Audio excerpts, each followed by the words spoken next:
Hi, this is Kerry Artak with Wicked Stocks, bringing you an update in Gemini Bitcoin.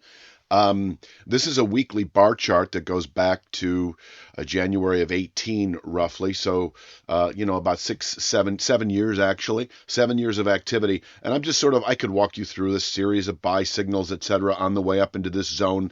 The more recent significant buy signal was back in November when we pushed through this really a 4 or 5 year channel top.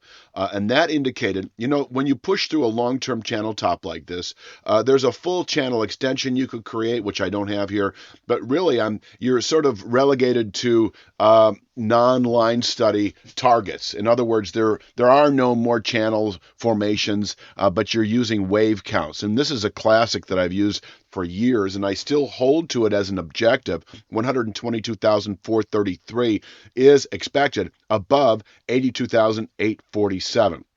So I have everything on one chart here today, so I'm not going through a series of charts. This chart actually shows big picture and near term, which I will sort of break down here in a moment. But bottom line, having closed last November above the 82,847 long-term rising 5-year channel top that is climbing a bit every week, does maintain a longer-term 122,433 objective. And, we've had recent volatility where this could have been reached within a matter of 3 to 5 months, but we're in this consolidated framework right now.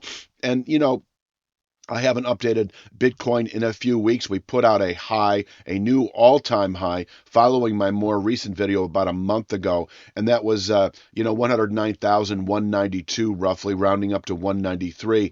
And so that in itself formed a channel bottom at 89,885. Now, while we didn't test it last week, or sorry, that is this week, we may come close to testing it this week. 89,885 is what I would call a near to midterm support, able to contain weekly selling pressures, possibly through February and quite possibly into the second quarter. If there's an area to buy, given the fact that we're in a longer term buy signal up to 122,000, this is your next spot to buy on weakness.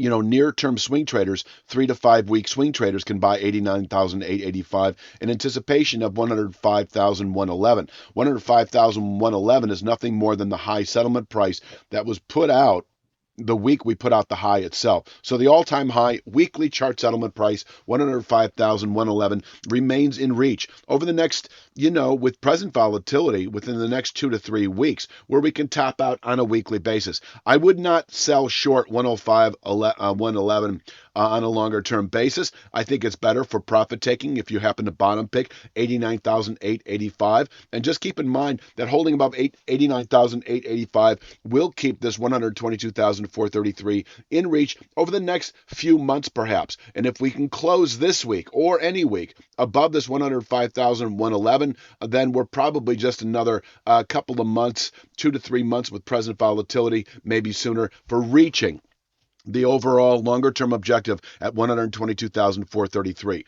122,433 is a full swing. You're basically taking that 21 high. And there's this same actually full swing exists in the Nasdaq 100, which we've yet to test, and in the S&P 500, which we've yet to test. But the same similar situation where you have a November 21 high, an October 22 low, and if you just swing it 100% to the upside, A minus B plus A takes you to 122,433. This is bound to be a trouble spot for Bitcoin, and if we push through it, longer term bullish continuation. I'm not going to spend any more time on that.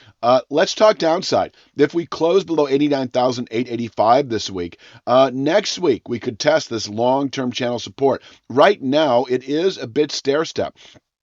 And what I mean by that is there's no sort of, long-term play here. If we close below 89,885, I'm comfortable anticipating 82,847. This former 5-year channel top able to contain selling through the second quarter, and from here we can round up again to new highs, round up again to 122,433 by the end of the year or sooner. And even if we close below 82,847, then I'm expecting within 3 to 5 weeks, this 71 71,403. 71,403 is a rising channel bottom over the last two and a half years. October 22 low.